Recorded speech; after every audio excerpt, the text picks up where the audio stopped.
And here's a local television report to go with this headline. A local judge has dropped the charges against 3 men accused of child abuse at a special school. The Department of Children and Families shut down the Heritage Boys Academy in Bayou George in June after several teens claimed they were beaten. But today the judge ruled there was not enough evidence to support the allegations. Channel 7's Meredith Terhar joins us live in our studios with the details. Meredith. Complete vindication. That's how members of the Maynard family described their feelings after a judge dropped the charges against Clayton and Russell Maynard, as well as Robert Unger today. The Maynard family provided us with this video of nearly 150 people singing and holding signs in front of the Bay County Courthouse this morning in support of the men and the Heritage Boys Academy where they worked. Clayton Maynard was the director of the academy, a 24-hour home for troubled boys. The crowd cheered as all 3 men were cleared of all charges. It's some consolation for the family, which suffered a lot of damage when the allegations first arose. They say they're thankful this is now behind them. We felt like in a large way in the court of public opinion, especially when the news gets out, people don't know what to think. People wonder, is there truth to this? This new evidence has come to light, and so everybody wonders what's being said. Is it true? And so it is wonderful to see these men, my father, my brother, and my great friend and the assistant director of the academy, Robert Unger, to see that come to light, and yes, to see them vindicated. Maynard says the school did use corporal punishment, but followed the Florida statutes which regulate public schools. All right, thank you, Meredith. Now, more than a dozen people lost their jobs when the Heritage School closed.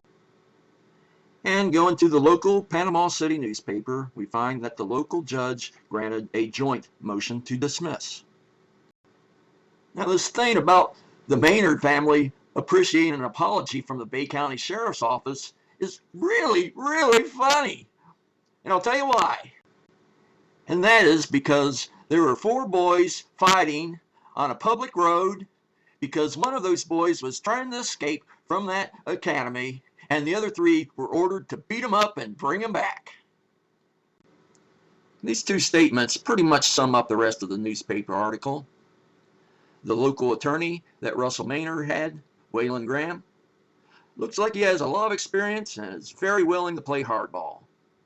And on the other hand, the assistant prosecuting attorney, Megan Ford, found her case was falling apart because people wouldn't stand up and tell what had happened to them.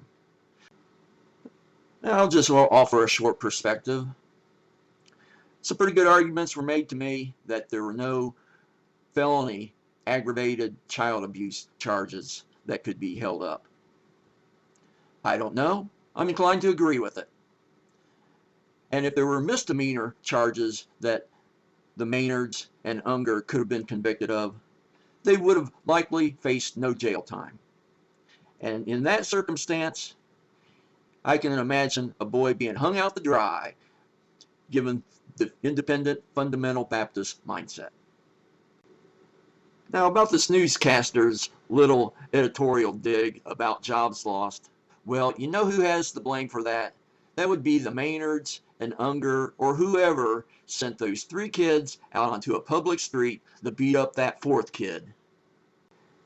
And finally, I don't see where Clayton Maynard or Russell Maynard at age 20 had any business being an educator. There is nothing in their background that shows they had any professional training to be teachers, and the same goes for Robert Unger.